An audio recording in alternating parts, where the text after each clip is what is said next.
मेष राशि मेष राशि व्यक्ति विशेष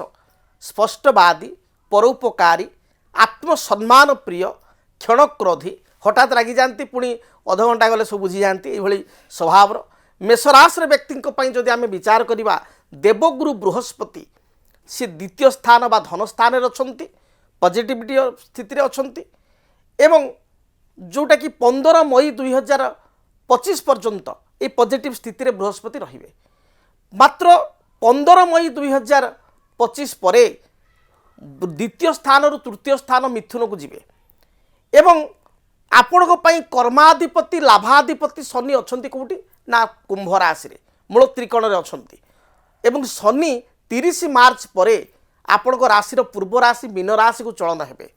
एवं आपण को शनि 7.5 दोष लागिबो बा शनि 7.5 प्रभाव मेष राशि व्यक्ति रहिबो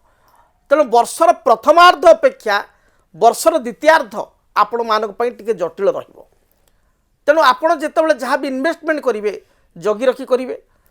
हेवी रिस्क इन्वेस्टमेंट ठार आपण दूरे रहिबा दरकार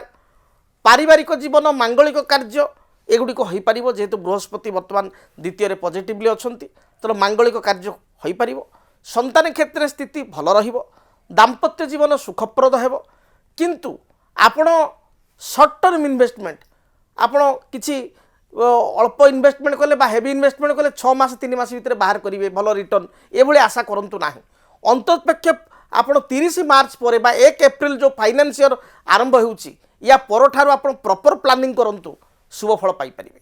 आपण टिप्स आपण प्रत्येक दिन हनुमान चालीसा पाठ करंतु एवं जदि पारिबे सिद्ध शनि ग्रहंक जंत्र एवं सिद्ध